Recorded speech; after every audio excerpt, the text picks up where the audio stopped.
ಪ್ರಭು ಯೇಸುವಿನಲ್ಲಿ ಅನುಗ್ರಹಿತರಾದ ಪ್ರಿಯರೇ, ಪುನಃ ಒಂದು ಸಲ ನಾವು ಒಟ್ಟಿಗೆ ಆಗಿರುವುದು ದೇವರ ವಾಕ್ಯದ ಮುಂದೆ ಆಗಿದೆ, ಪ್ರಾರ್ಥನೆಯಿಂದ ಆಗಿದೆ, ದೇವರ ಕರಗಳಲ್ಲಿ ಜೀವನವನ್ನು ಸಮರ್ಪಿಸಿಕೊಂಡಾಗಿದೆ. ನಮಗೆ ಆತ್ಮದಿಂದ ಪ್ರಾರ್ಥಿಸೋಣ. ಪ್ರಭುವೇ, ನನ್ನ ಜೀವನವನ್ನು, ನನ್ನ ಕುಟುಂಬವನ್ನು ಇಂದು ಆಲಿಸುವ ವಾಕ್ಯಕ್ಕಾಗಿ, ಅದಕ್ಕಾಗಿ ನನ್ನ ಶರೀರವನ್ನು, ಮನಸ್ಸನ್ನು ನಾನು ನಿಮಗೆ ಸಮರ್ಪಿಸುತ್ತೇನೆ. ಪ್ರಭುವೇ, ಈ ಡೈಲಿ ಬ್ಲೆಸ್ಸಿಂಗ್ ಅಲ್ಲಿ ವಾಕ್ಯ ಆಲಿಸುವ ಎಲ್ಲರನ್ನು ಅನುಗ್ರಹಿಸಿರಿ. ಇದನ್ನು ಕಳಿಸಿಕೊಡುವ ಅನೇಕರಿದ್ದಾರೆ, ಅವರೆಲ್ಲರನ್ನು ಅನುಗ್ರಹಿಸಿರಿ. ಈ ವಾಕ್ಯ ಎಲ್ಲರಿಗೂ ಬಿಡುಗಡೆಗೂ ಕಾರಣವಾಗಲಿ. ಈ ವಾಕ್ಯವನ್ನು ನಾನು ವಿಶ್ವಾಸಿಸುತ್ತೇನೆ. ಈ ವಾಕ್ಯದ ಶಕ್ತಿಯನ್ನು ನಾನು ಅನುಭವಿಸಲಿದ್ದೇನೆ. ಈ ವಾಕ್ಯದ ಬಲ ನನ್ನ ಕುಟುಂಬದಲ್ಲಿ ಅನುಭವಿಸಲು ಸಾಧ್ಯವಾಗುತ್ತದೆ. Hallelujah, amen. ಪ್ರಿಯರೇ, ನಮಗೆ ನಿರೀಕ್ಷೆಯಿಂದ, ಸಂತೋಷದಿಂದಾಗಿರೋಣ. ನಮಗೆ ವಾಕ್ಯವನ್ನು ಆಲಿಸೋಣ. ಈ ವಾಕ್ಯ ನೀವು ಆಲಿಸುವ ಸಮಯವು ದೇವರ ಕರಗಳಲ್ಲಿ ಅನುಗ್ರಹ ಸ್ವೀಕರಿಸುವ ಸಮಯವಾಗಲಿ ಎಂದು ಪ್ರಾರ್ಥಿಸುತ್ತೇನೆ. ಇಂದಿನ ವಾಕ್ಯ ವಿಮೋಚನಾ ಕಾಂಡ 34ನೇ ಅಧ್ಯಾಯ 10 ಮತ್ತು 11ನೇ ವಾಕ್ಯವನ್ನು ಆಲಿಸೋಣ. ಸರ್ವೇಶ್ವರ ಮೋಶೆಗೆ, ಕೇಳು, ನಾನೊಂದು ಒಡಂಬಡಿಕೆಯನ್ನು ಮಾಡುತ್ತೇನೆ.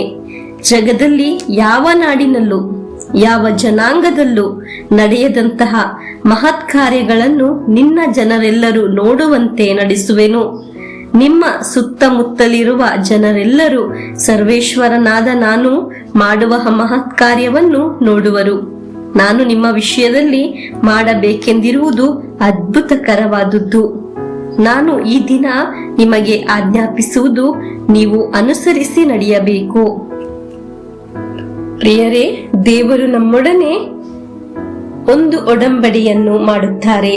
ಅನೇಕರು ಬಹಳ ದುಃಖದಿಂದ, ನಿರಾಸೆಯಿಂದ ವಾಕ್ಯವನ್ನು ಆಲಿಸುವುದು.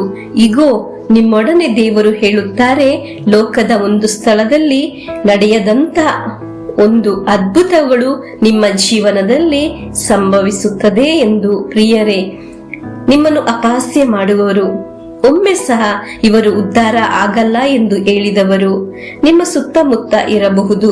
ಅವರು ನೋಡುತ್ತಾರೆ ದೇವರು ನಮಗೆ ನೀಡುವ ಅದ್ಭುತಗಳನ್ನು.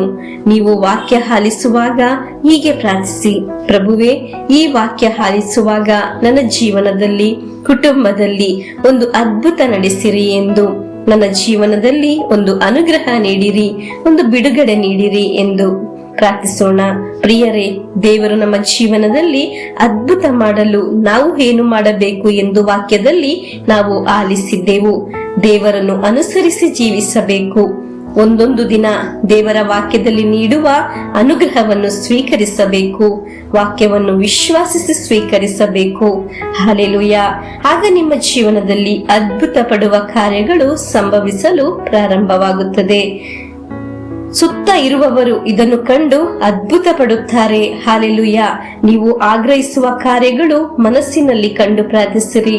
ಪ್ರಭುವೇ, ನನ್ನ ಹಣಕಾಸಿನ ಕಾರ್ಯಗಳು, ನನ್ನ ಆರೋಗ್ಯಕ್ಕೆ ಸಂಬಂಧಪಟ್ಟ ಕಾರ್ಯಗಳು, ಮಕ್ಕಳ ವಿದ್ಯಾಭ್ಯಾಸ, ಕೆಲಸ, ಹೀಗೆ ಎಲ್ಲ ಕಾರ್ಯಗಳಲ್ಲಿ ಒಂದು ಅದ್ಭುತ ನೋಡಲು, ಸೂಚಕ ಕಾರ್ಯಗಳನ್ನು ನೋಡಲು ಸಾಧ್ಯವಾಗಲಿ. ನನ್ನ ಸುತ್ತ ಇರುವವರು ಇದನ್ನು ಕಂಡು ಅವರು ದೇವರಲ್ಲಿ ಆಶ್ರಯಿಸಲು ಸಾಧ್ಯವಾಗಲಿ ಎಂದು ಪ್ರಾರ್ಥಿಸಿ ದೇವರ ಆಶೀರ್ವಾದವನ್ನು ಸ್ವೀಕರಿಸೋಣ. ನಮ್ಮ ಪ್ರಭು ಯೇಸು ಕ್ರಿಸ್ತರ ವರಪ್ರಸಾದವು, ದೇವರ ಪ್ರೀತಿಯು, ಪವಿತ್ರಾತ್ಮರ ಅನ್ಯೋನ್ಯತೆಯು ನಮ್ಮೊಡನೆ ಇರಲಿ. ರೋಗಗಳಿಂದ, ಅಪಘಾತದಿಂದ, ದುರ್ಮರಣದಿಂದ, ಅಗಾಲಿದ ಮರಣದಿಂದ, ಅಸೂಯೆಯಿಂದ, ಮೋಸೆ ವಂದನೆಯಿಂದೆಲ್ಲ ದೇವರು ನಮ್ಮನ್ನು ಸಂರಕ್ಷಿಸಲಿ. ಹಾಲೆಲೂಯಾ, ಆಮೇನ್.